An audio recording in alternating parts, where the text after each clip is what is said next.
Je vais donc commencer par introduire Romain Mathieu, qui est historien de l'art. Il enseigne à l'ESSADS ainsi qu'à l'université d'Aix-Marseille. Il est également rédacteur dans la revue Art Presse. Jérémy Setton est artiste plasticien. Il travaille à Marseille et enseigne à l'École supérieure d'art d'Aix-en-Provence. Sa pratique personnelle se construit à travers divers médiums tels que la peinture, la vidéo, l'installation. Il produit des dispositifs illusionnistes très déroutants pour l'œil du spectateur, réalisés grâce à un usage complémentaire de lumière et de couleurs. À travers ses cheminements plastiques, Jérémy Setton discute les liens établis entre le réel et son image. Je vous cède la parole. Merci. Et puis, nous voudrions remercier les organisateurs de cette journée et le musée qui nous accueille. Alors, donc on va faire un entretien tous les deux, mais je vais d'abord commencer par vous présenter un petit peu le travail de Jérémy, et puis ensuite on passera à une phase plus de discussion et de questions. Lorsqu'on aborde l'œuvre de Jérémy Setton, on se confronte immédiatement à une difficulté qui est celle de montrer ce travail par la photographie. Alors, ceci pour deux raisons. Une première qui est commune à beaucoup de travaux, c'est la première, c'est la suppression évidente de la matérialité et de l'expérience physique qui joue un rôle important dans le travail de Jérémy, mais aussi et surtout parce que la photographie va figer par nature un mouvement de basculement entre ce qui est vu et ce qui est représenté, et c'est ce mouvement qui est au centre d'une démarche de l'artiste, comme on va le voir maintenant. La mise en défaut du regard qu'il y a dans le travail de Jérémy est en même temps une puissance de révélation, non pas du vrai, mais du doute, de la réversibilité du vrai et du faux. Et c'est cet aller-retour permanent qui, d'ailleurs, distingue le travail de Jérémy d'un mécanisme d'illusion ou d'illusionnisme ou de ce que l'on pourrait croire proche de l'op art. Alors, pour revenir un peu sur les œuvres de Jérémy Setton, en 2010, l'artiste a abandonné la peinture sur tableau pour investir l'espace réel, et c'est à ce moment-là qu'il réalise le bureau que vous voyez ici, qui est une pièce au mur rouge, puissamment éclairée avec une seule source lumineuse, dans laquelle les objets semblent flotter, puisqu'ils sont dépourvus d'ombre portée. En effet, le peintre est intervenu avec la couleur sur le sol et les murs pour compenser les différences de valeur et rendre ces ombres imperceptibles. Alors, on songe à l'atelier rouge de Matisse par le choix de la couleur, mais également par cette perception plane de l'espace dans laquelle les objets se découpent. Si la peinture investit l'espace réel à ce moment-là, inversement, le spectateur, du coup, fait l'expérience de rentrer à l'intérieur du tableau et découvre d'abord un espace plan, un espace optiquement sans profondeur. En circulant dans la pièce, c'est ce que vous pouvez voir ici, l'ombre du spectateur va révéler celle des objets qui apparaissent en négatif dans sa propre silhouette et semblent traverser pour dessiner leur empreinte lumineuse sur les murs et le sol. Le travail inversé des ombres opère ainsi dans l'espace d'exposition un transfert du vocabulaire du tableau. Traditionnellement, les ombres font naître les volumes, définissent l'espace, permettent de figurer. Elles font naître l'image, ou plutôt la croyance en la vérité de l'image bidimensionnelle.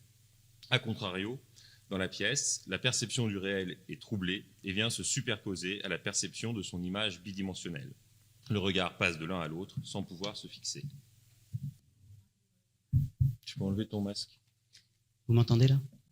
Ça, c'est des images que je montre, qui ne sont pas l'œuvre en tant que telle, puisqu'elle a été détruite, mais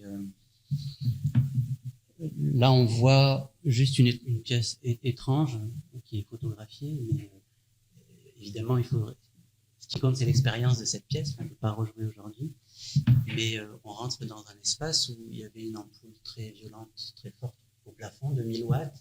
Nous, on a une ombre très forte à nos pieds. On se fait le témoin du réel, et on déambule dans un espace qu'on ne comprend pas bien, dans lequel on comprend ou on ne comprend pas, mais en tout cas, il n'y a pas d'ombre, aucun objet ne produit d'ombre dans cet espace. Et c'est ce que vient d'expliquer Romain, c'est que j'ai compensé les ombres par la couleur. Et donc, alors ça, c'est c'est un moment du démontage. C'est ça que je ne montre pas d'habitude, c'est un moment du démontage où on voit l'ombre réelle des objets et de la table que je suis en train d'enlever au moment du démontage. Et donc il y a cette éclipse qui se révèle d'une certaine manière, où il y avait les deux réalités, la réalité de la pièce physique et la représentation de la pièce d'une certaine manière, c'est-à-dire ma compensation, mon éclaircissement de toutes les ombres en couleur. Voilà.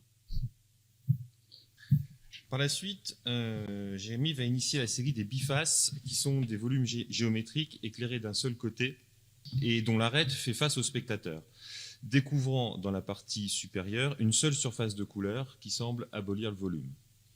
Les bifaces ont été peints pour que la couleur claire dans l'ombre et la couleur sombre de la face dans la lumière se compensent précisément. C'est un travail qui est intuitif, par succession de couches pour accorder, on pourrait dire au sens presque musical du terme, autant que pictural, les couleurs et la lumière. Lors de leur exposition, l'intensité de cette lumière projetée doit à nouveau composer avec celle du lieu, rendant d'ailleurs solidaire la perception de la couleur à l'espace physique. L'accord des deux faces, supprimant tout contraste, produit dans l'œil l'impression d'une continuité et fait apparaître une surface d'une couleur unique, que l'artiste nomme la couleur en creux, par opposition aux deux couleurs matières qui sont peintes sur chaque face. Il y a ainsi un passage de la matérialité du volume coloré à l'image d'un monochrome perçu par l'œil.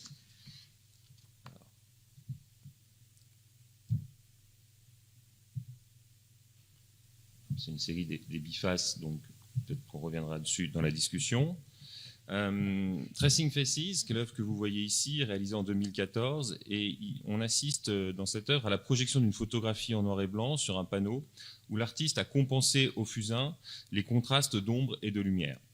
La projection de la photographie est ainsi effacée et ne se traduit que par une masse d'ombre chinoise. Lorsque le spectateur s'intercale entre l'image et le projecteur, il dévoile dans son ombre les traits en négatif des personnes, tandis qu'apparaît sur son dos la photographie originale.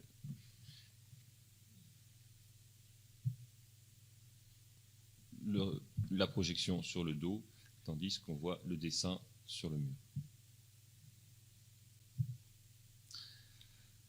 En 2017, Jérémy Seton réalise une série de dessins au savon d'Alep. Ces dessins représentent des photos retrouvées dans ses archives familiales qui montrent la famille de son grand-père en Égypte au cours de leur migration qui les mena de la Syrie à la France dans les années 30. Le gras du savon se substitue à l'huile de la peinture. Il s'identifie au médium traditionnel du peintre, évidé de sa charge colorée pour ne laisser que des traces résiduelles. Ces dessins apparaissent ainsi comme la persistance d'une mémoire entre présence et effacement. Il y a donc dans l'œuvre de Jérémy Seton une utilisation de différents médias, mais qui sont indexés à la peinture et au dessin. L'artiste se définit d'ailleurs comme peintre. On peut remarquer que le dessin peut-être prend une place plus importante depuis quelques années dans ton travail. Néanmoins, il irrigue ta pratique, il est présent de manière plus ou moins décelable dans une grande partie de ton travail. Par exemple, le bureau, qu'on a vu tout à l'heure, est d'une certaine manière un travail de dessin, de définition de forme. Mais le dessin apparaît aussi beaucoup plus directement dans un ensemble d'œuvres où il est le médium à part entière. On pourrait voir d'ailleurs dans l'ensemble des œuvres se décliner une sorte de tension entre la forme et l'informe, la ligne et la couleur, le dessin et la peinture. Tu remarquais ainsi qu'une grande partie du travail de réalisation des bifaces consiste à effacer la ligne qui se situe entre chaque face. Alors pour commencer cette discussion, peut-être que tu pourrais revenir sur la place du dessin dans ton travail et également on peut observer dans ce qu'on vient de voir que le dessin, lorsqu'il est utilisé plus directement comme médium, est associé à la photographie. Donc voilà, comment le dessin plus généralement intervient et plus précisément dans sa relation à la photographie. Oui, comme tu le signales, je me définis davantage comme un peintre que comme un dessinateur, si on peut dire. Ma famille vient, ce que j'ai regardé plus jeune, vient plus du côté de la peinture. Mais bien sûr, le dessin est important. Et après, j'ai l'impression que le dessin, il intervient dans différents cas de figure et parfois de manière très différente. C'est-à-dire que dans la pièce du bureau, par exemple, quand j'ai effacer ces ombres, d'une certaine manière, il y a le dessin des objets qui est partout dans l'espace. Et c'est la couleur en fait qui me permet d'effacer ces ombres, mais le dessin il se résume à la silhouette de l'objet. Alors que dans des pièces comme Tracing Faces, là je suis plus directement dans un geste de dessin avec un outil du dessin, ce qui pour moi pose un peu la question de la définition aussi du dessin. Je me suis demandé dans quel cas je suis en train de dessiner, dans quel cas je suis en train de peindre. Il me semble finalement, bon, il y a plusieurs façons d'approcher ça. Le conservateur de musée, il a sa classification pour le dessin. C'est peut-être que ça va être sur du papier et ça va dépendre de là où il va le ranger dans ses réserves. Moi, en tant que praticien, ce qui m'intéresse, c'est le geste associé à ces médiums. Quand je fais un dessin comme les dessins au savon d'Alep ou les Tracing Faces, il me semble que ce qui fait que c'est du dessin, c'est pas que l'outil, parce que Tracing Faces c'est fait au fusain, mais les dessins au savon d'Alep, ça s'apparente plutôt à de l'aquarelle en termes de geste avec le pinceau. Mais ce qui fait que c'est du dessin, c'est peut-être que le fond, le blanc du support est laissé en réserve. Et donc je monte les ombres d'une certaine façon. Et ça, pour moi, c'est un geste de dessin. Quand je fais une peinture, une représentation picturale, les blancs, ils viennent après. C'est pas le support qui fait le blanc, c'est la matière qui vient couvrir les dernières couches pour amener la lumière. Donc c'est une inversion entre la lumière et l'ombre, entre les fois où je suis plutôt dans un geste de peinture et plutôt dans un geste de dessin, il me semble. Et sur ton utilisation de la photographie, et peut-être en même temps, en tout cas pour Tracing Faces, pour les savons d'Alep c'est un peu différent, mais pour Tracing Faces, on voit qu'il y a la photographie, il y a également un dispositif qui accompagne le dessin et la photographie. Comment s'articulent ces éléments, comment ils interviennent à un moment donné dans ton travail? Sur le dispositif de Tracing Faces, je peux déjà le réexpliquer plus directement. Oui, le dispositif est important. En fait, ce qui m'intéressait dans cette pièce, c'est que le dispositif soit présent. Le dispositif qui permet de faire le dessin reste présent. Très souvent, on a parlé tout au long de la journée, il y a beaucoup d'artistes qui ont fait des dessins d'après des photographies, et souvent c'est par projection. Et là, ça m'intéressait que la projection reste présentée dans l'exposition. Il ne s'agit pas de montrer un dessin fini, hors de son contexte, mais il s'agit de parler d'une expérience, de l'émergence de l'image, ou d'un résidu de l'image. Et ça implique que ça reste dans un dispositif.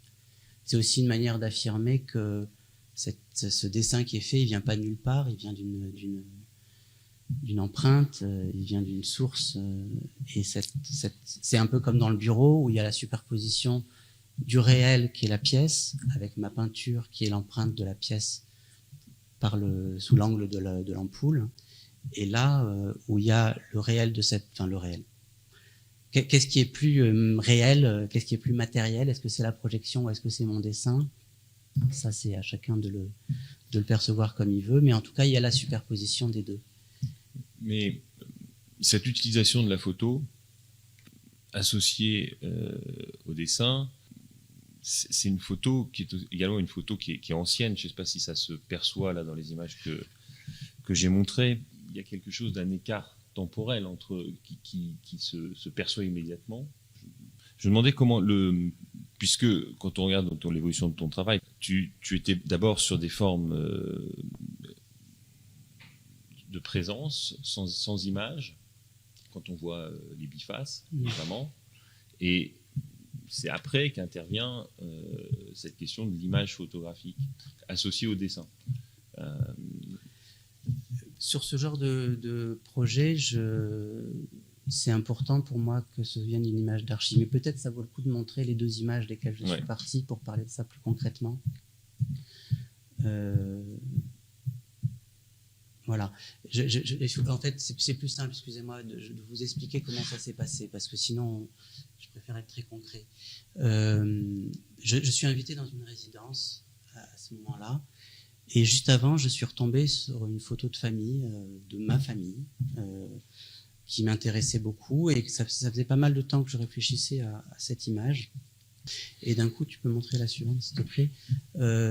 J'ai un appel de quelqu'un de ma famille qui me dit « Tiens, j'ai retrouvé un autre exemplaire de la photographie qui t'intéresse dans les tiroirs d'une autre personne de la famille, mais il me semble qu'il manque quelqu'un. » Et d'un coup, je me dis « Comment ça, il manque quelqu'un ? Ils ont changé de photographe, ils se sont déplacés. Non, il manque quelqu'un. C'est la même image et il manque quelqu'un. » Donc évidemment, si on oscille sur les deux images, on voit bien qu'il y en a une qui a 10 personnages, 10 personnes, et l'autre qui en a que 9.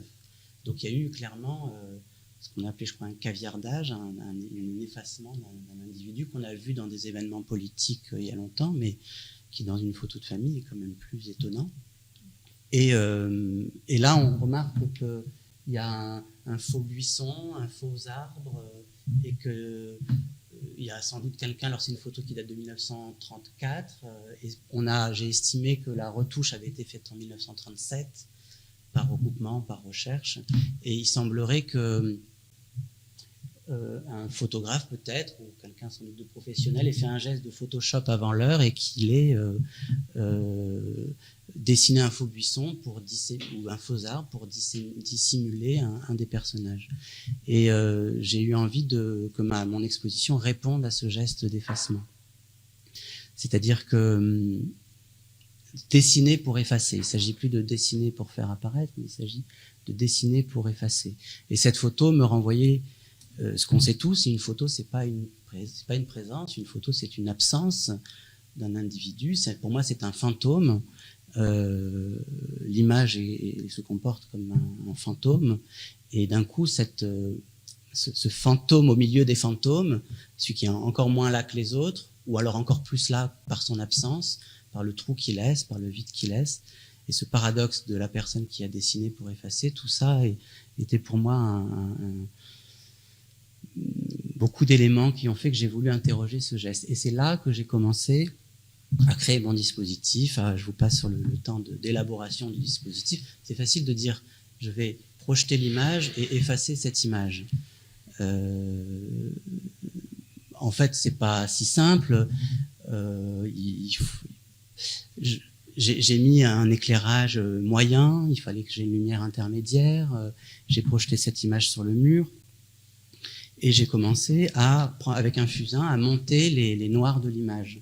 C'est-à-dire amener toutes les parties claires de l'image au degré par hachure, avec un geste très, très sobre, très en retrait, à la dimension la plus sombre de l'image. Et en fait, de fait, au fur et à mesure de l'élaboration de mon dessin, j'étais en train de faire l'empreinte de la photographie, et quelque chose qui s'apparenterait à une forme de négatif de l'image, sauf que le négatif, normalement, il est vecteur pour produire l'image, il anticipe l'image, alors que là, c'est un négatif qui suit l'image. Et donc, tout ça est au service de l'effacement de cette image et questionne ce geste-là de dessiner pour effacer. Mais en même temps, j'ai bien conscience de la violence de ce geste d'effacement. Et ce qui m'intéressait, c'était de créer un dispositif qui soit au service de la révélation et de l'apparition. Si on voit donc là, je ne sais pas ce qu'il y a comme photo après.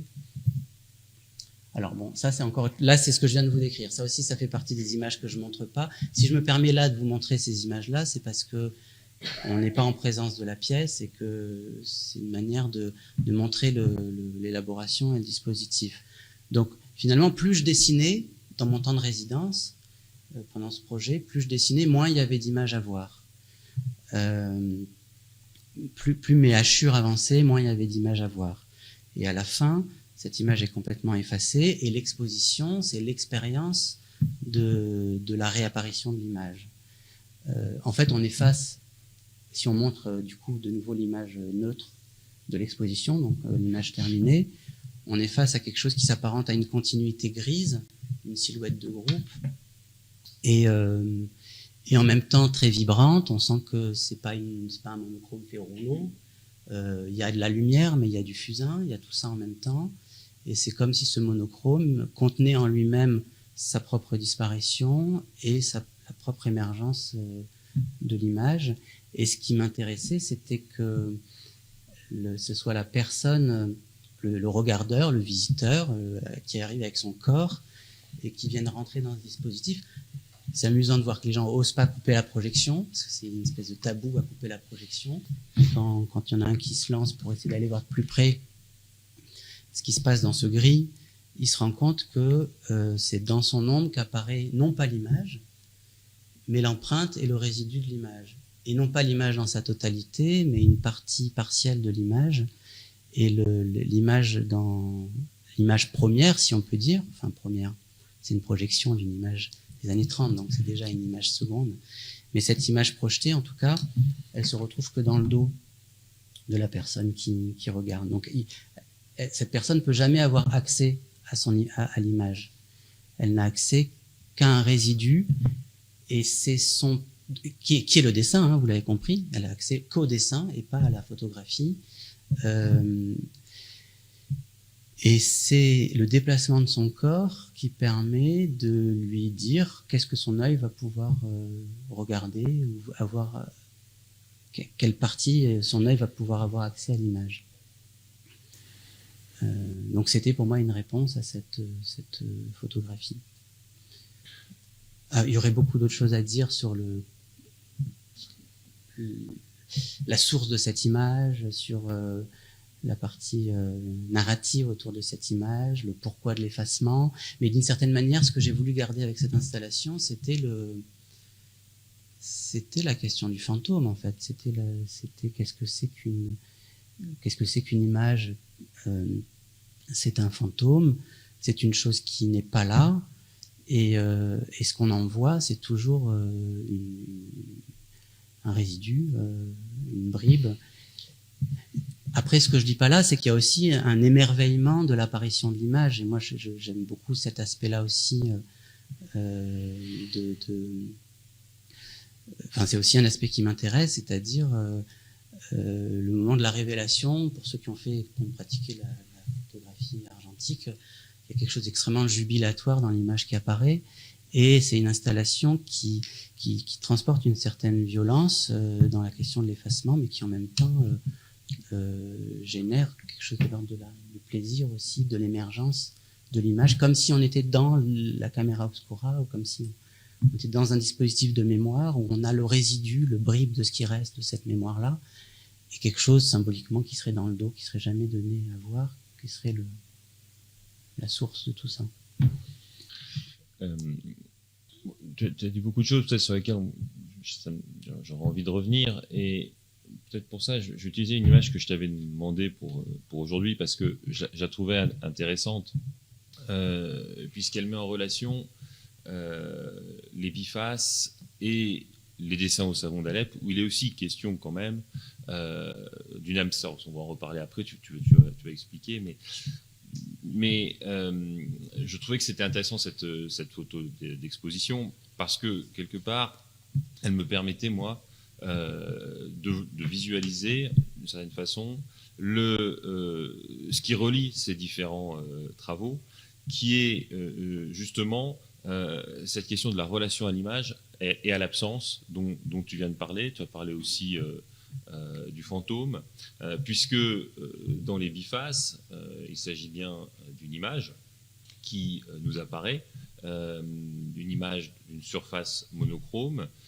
et qui en même temps, d'une certaine façon absente, puisque dans sa matérialité, et de même que le dessin, par la photographie, renvoie à une absence.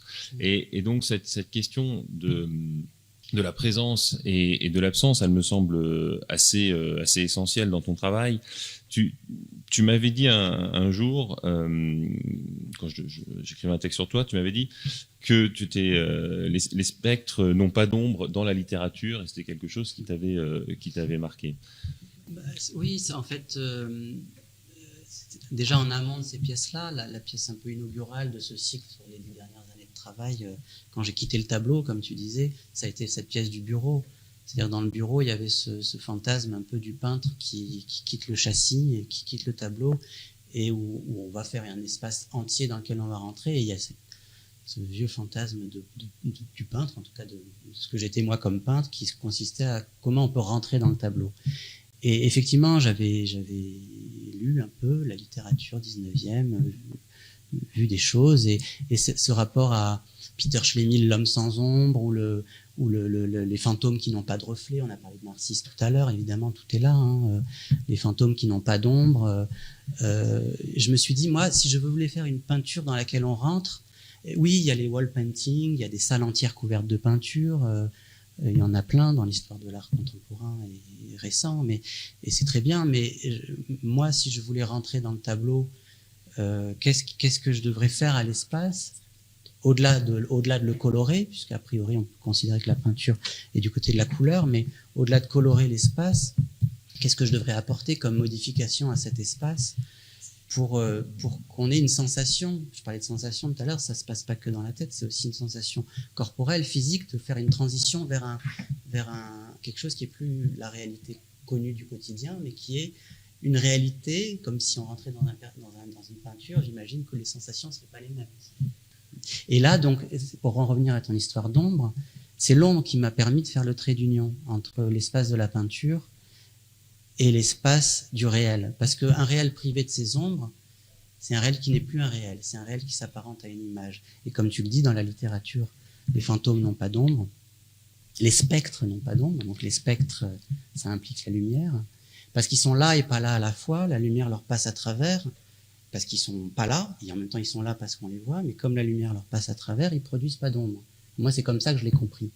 Et du coup, en tant que peintre, j'ai effacé les ombres de cet espace. Ça permettait de ressentir cet espace comme un espace quasi plan, comme tu as dit, les papiers découpés de Matisse, ça renvoyait à cette planéité du tableau, et en même temps à la réalité d'une profondeur qui serait à représenter. Cette présence et cette absence, elles sont aussi dans le rapport entre le présent et le passé. Et peut-être que tu pourrais développer sur le contexte, mais peut-être pas sur Tracing Faces, sur les dessins au savon d'Alep. Oui. Et comment tu as utilisé ces photographies. Effectivement. En fait, c'est aussi une résidence, ça. Une longue résidence en Allemagne. C'était dans un centre social qui accueillait des personnes précaires, et la plupart étaient en situation de migration, d'immigration, donc elles arrivaient en Allemagne. J'ai été invité sur ce projet. Moi, j'ai une histoire de migration dans ma famille qui était présente et en même temps lointaine, sur laquelle je ne m'étais pas encore énormément penché.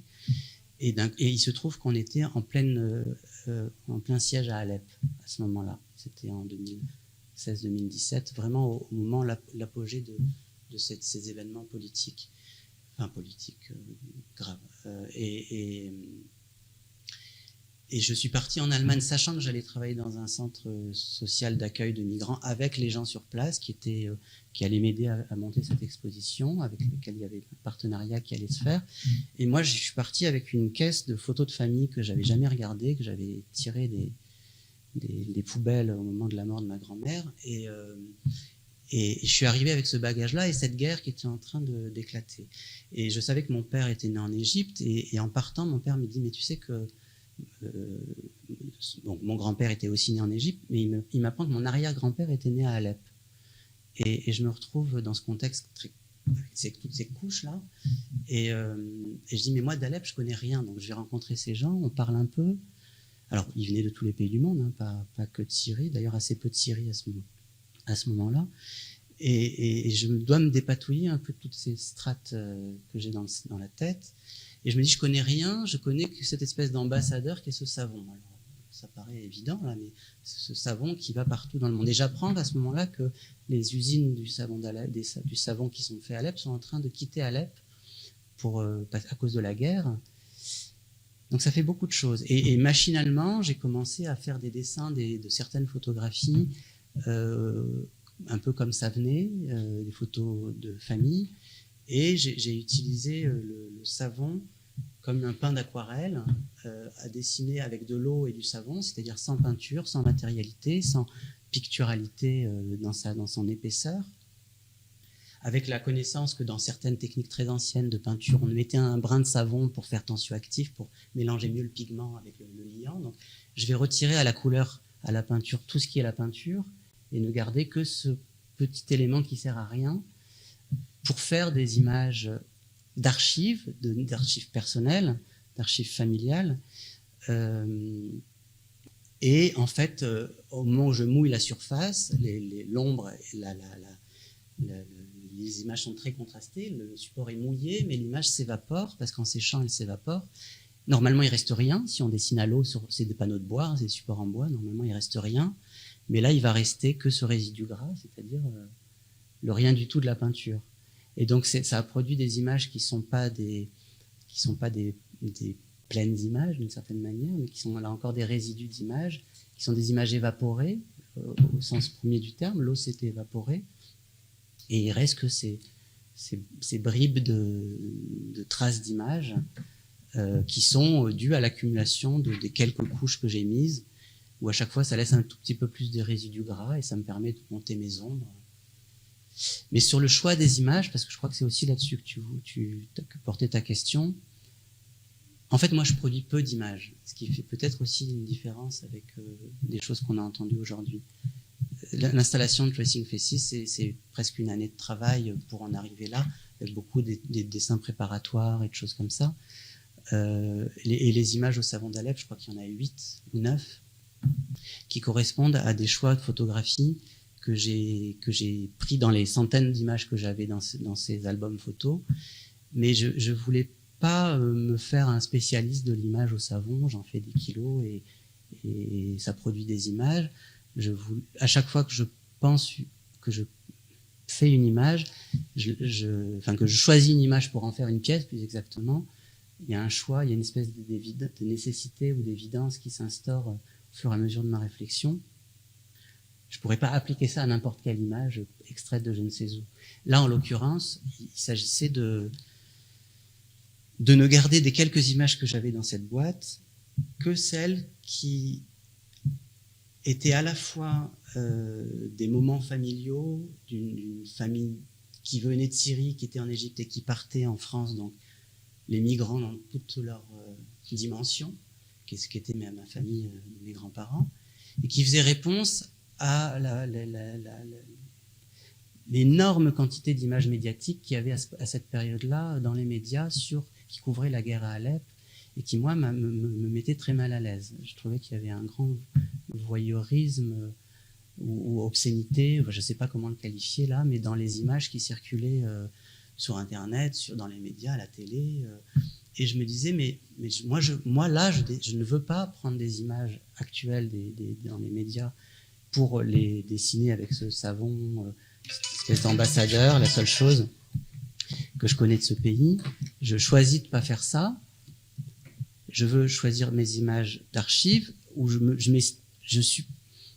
me sentais une forme de légitimité à utiliser des images qui étaient les miennes, dont j'étais héritier d'une certaine façon. Et en même temps, dans les choix, je vous disais, j'ai choisi celles qui étaient sur des zones de transition.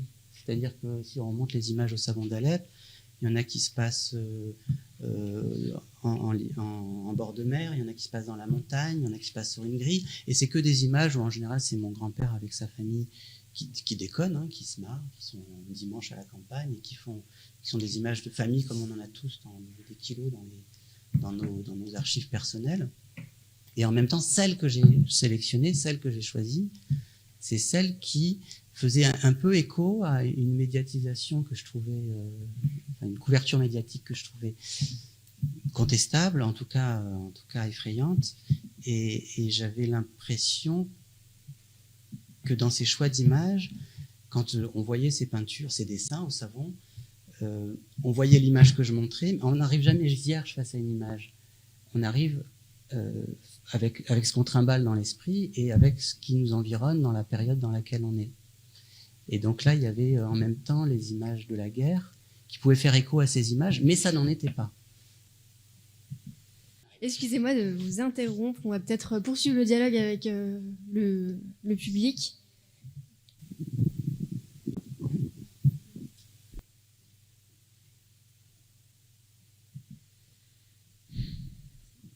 Moi, c'est une question pour Monsieur Setton.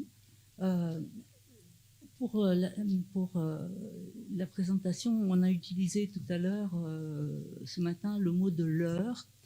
Et je trouve que la mise en avant des procédés, des moyens que vous utilisez, c'est un petit peu un leurre, parce que c'est ce qui attire d'abord le spectateur, c'est voir comment vous produisez cet effet, c'est sa matérialité. Et en même temps, du coup, on a une grande pudeur, une grande discrétion sur l'objet même, votre intention, et surtout sur le savon d'Alep.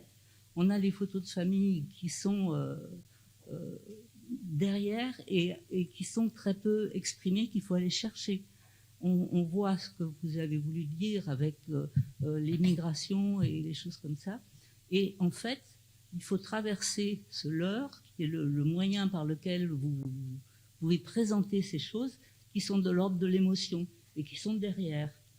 On est d'abord attiré par comment vous produisez cet effet. Un petit peu comme le feutre cache une réalité beaucoup plus dissimulée derrière, et soit par pudeur, soit pour adoucir, etc. Alors, la question du leurre, elle est présente dans certains de mes dispositifs, très, très clairement. Sur les bifaces qui se voient comme des choses très abstraites, j'aime bien dire que c'est des images qui ont perdu toute leur narration, qui jouent sur des codes plutôt d'art minimal, on pourrait dire, mais qui ne restent de l'image que le leur. Ces surfaces planes sont des images sans images, c'est des images de monochrome, c'est pas des monochromes. Donc oui, la question du leurre, pour moi, elle est récurrente dans certains dispositifs. Je la nommerai moins comme ça pour les dessins au savon d'Alep, où là, il y a peut-être un leurre, mais en tout cas, il y a surtout une image qui est très assourdie. Et il me semble que moi, je la vois en train de se faire, donc je vois bien comment elle est très ancrée dans mon support, très présente, très contrastée, et que dans les minutes qui suivent mes gestes, elle s'évapore, il n'en reste plus grand-chose, il reste qu'un résidu. Mais je crois aussi que comme elle est reçue quand elle est présentée, ensuite, on a un moment de confusion où on ne sait pas si l'image est en train d'apparaître ou en train de disparaître. Parce qu'elle a un degré de retenue, cette image, qui fait qu'elle pourrait très bien être en train de disparaître ou alors en train d'apparaître. J'ai mis une autre, si tu veux en parler, par rapport à ça, qui peut... Ah oui, ça c'est une autre pièce qui est... Bon, là c'est pareil, il y a la difficulté de la présentation, ça s'expose sous forme de vidéo, cette pièce que vous voyez là. Ça se voit comme un très lent travelling d'un nuage sur un fond gris bleuté qui se déplacerait et qui coloniserait progressivement tout le champ. Ça se voit comme ça. Donc ça convoque l'image du ciel, toutes les images qu'on peut projeter là-dessus. Mais dans la réalité de ce qui a été filmé, c'est un monochrome gris que j'ai filmé en train de sécher. Donc en fait, on passe 12 minutes à regarder la peinture qui sèche, en croyant être en train de regarder un paysage. Moi, le seul artifice que j'ai fait, c'est que j'ai mis un ventilateur à droite, hors champ, de manière à ce que ça sèche avec une orientation. C'est ce qui crée le travelling. Et cette pièce est assez représentative d'une partie de mon travail, c'est que je questionne souvent ce que j'appelle les grammaires de la peinture. Le séchage en est une, qui n'est pas souvent convoquée dans le travail, mais qui est très concrète. Quand je fais mes bifaces, le degré de différence qu'il y a entre la couleur sèche et la couleur foncée, il n'est pas tolérable par mon dispositif des bifaces, puisque je cherche à équilibrer deux valeurs, et si j'ai trop d'écart entre les deux, ça fonctionne pas, parce que l'œil ne croit pas à la continuité et à l'effacement de cette frontière entre les deux faces. Donc, plutôt que ça reste une contrainte, il y a un moment où j'ai produit une pièce où c'est plus la contrainte, c'est le protagoniste de la pièce. Et j'ai fait cette peinture, enfin cette vidéo, je l'ai faite aux États-Unis quand j'étais en résidence à la Fondation Joseph et Annie Albers. Et j'étais avec une collègue artiste américaine qui m'a dit « Do you know the expression boring as looking, painting, drying ?» Donc c'est ma vidéo boring.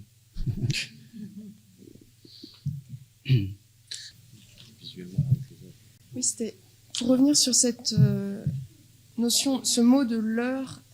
Je sais pas, est-ce que c'est le bon mot? Parce que pour moi, en tant que regardeur, on n'a pas l'impression d'être trompé. Enfin, il n'y a pas de... vous interrogez les différents registres du visible, mais on n'est pas... On n'est pas trompé. Enfin, j'ai l'impression qu'il n'y a rien à vendre, en fait. Ça, c'est sûr. C'est un problème, d'ailleurs, parfois.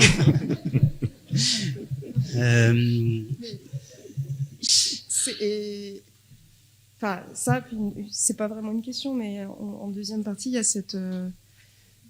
dans Tracing Faces, il y a ce côté voilà, de concomitance du positif, négatif, noir, blanc, etc. Et cette concomitance, en fait, loin d'annuler l'image, elle la décupe, enfin, elle l'ouvre, elle la déplie dans sa complexité temporelle.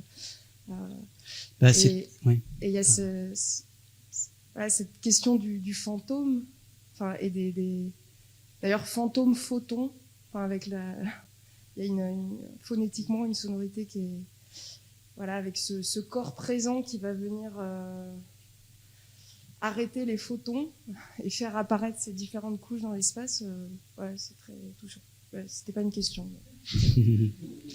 Ben, je préfère le mot leurre que le mot trompe-l'œil, effectivement. Vous l'avez dit en creux, mais effectivement, moi, ce qui m'intéresse, c'est l'émergence des images ou la compréhension de qu'est-ce que c'est qu'une image, même si je ne produis pas vraiment des images au premier degré du terme. Et donc, c'est de questionner par des dispositifs cette chose-là. Il y a parfois un moment, si ce n'est de l'heure, en tout cas de doute ou d'incompréhension, qui est nécessaire pour susciter la curiosité du regard et pour aller chercher ce qui se passe là-dessus. C'est un leurre dont tous les éléments, c'est un équilibre précaire, dont tous les éléments sont là pour être démontés. Et ce qui fait que c'est démonté, cet équilibre précaire, il est rompu par l'immersion du corps du spectateur, du regardeur, du regardeur dans le dispositif.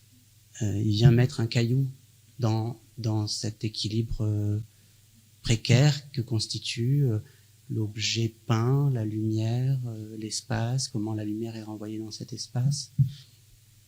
Et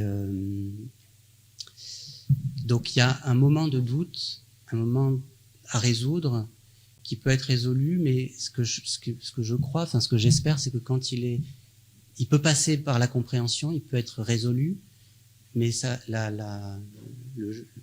l'expérience sur l'image perdure, même une fois qu'on a plus ou moins compris le dispositif. On peut aussi ne rien comprendre du dispositif, c'est arrivé. Hein. Dans la pièce Sans ombre, j'ai eu beaucoup de réactions très étonnantes, assez fascinantes d'ailleurs. Des gens qui m'ont dit « il a gratté les ombres ».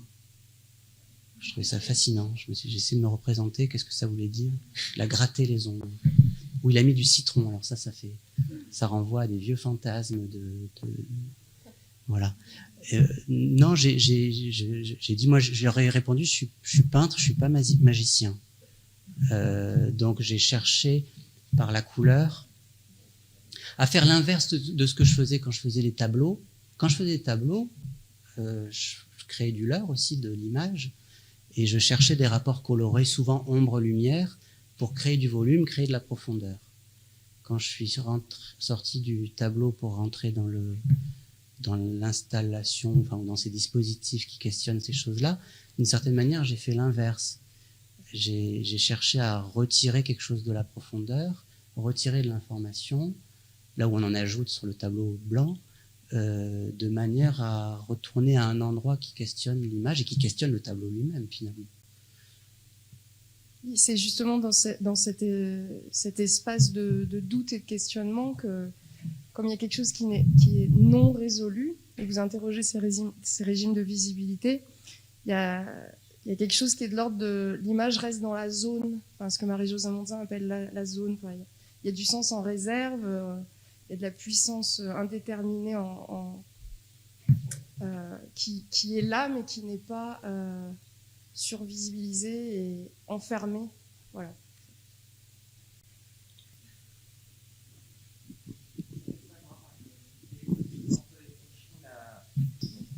Quand vous avez projeté l'image de l'installation que vous nommez le bureau, est-ce qu'il y a... Moi, j'ai cru que c'était une image purement numérique. Mais ça me plaît bien aussi. Et je voulais savoir, ne l'ayant pas vu, si des personnes, quand on se trouble un petit peu de perception, de se demander si... Parce que vraiment, quand vous l'avez projeté, j'ai cru que c'était une création numérique. Et au-delà de ça, je trouve ça assez intéressant parce qu'on a parlé de beaucoup de pratiques qui utilisent des photographies pour faire du dessin. Et là, vous avez peint, dessiné. Et la photographie que vous nous présentez, on a l'impression que c'est une nouvelle photo, mais qui serait numérique. Et c'est pas vraiment une question, mais par curiosité, je sais pas si des gens ont eu ce trouble de perception. Il y avait je crois, un vrai trouble de perception quand on était dans l'espace, qui était peut-être pas de l'ordre aussi clairement que ce que vous venez de l'énoncer, d'une sensation d'image type numérique. Mais en tout cas, ce que je voulais moi, et ce qui va dans le sens de ce que vous dites, c'est qu'on rentre dans l'image. En retirant cette ombre portée, je retirais quelque chose qui est l'ombre portée. Quand il n'y a pas d'ombre portée, c'est un fantôme, c'est irréel, c'est une image. Les architectes, ils rajoutent des ombres pour donner de la sensation de profondeur à leur dessin. Tant qu'il n'y en a pas, c'est plat. Et donc je voulais interroger la question de la profondeur de l'image en écho, pardon, la planéité de l'image en écho à la profondeur du réel. Donc oui, il y avait ce trouble, plus ou moins conscient chez les différentes personnes. J'ai une personne, je me souviens, qui a fait le tour, qui est rentrée vite fait, qui dit « Oula, moi je reste pas ici, je sais pas ce qui se passe, mais je reste pas ici ». Il y a un truc qui était gênant dans le corps. Et d'autres, à l'inverse, qui étaient dans une espèce de sensation de velouté, un peu d'apaisement, de bien-être. Alors après, chacun son parcours, hein, mais en tout cas, que ça puisse opérer sur le corps, sur la sensation d'être dans l'espace, ça pour moi, c'était prouver que j'étais pas complètement à côté de ce que j'avais envie de faire au départ. Merci.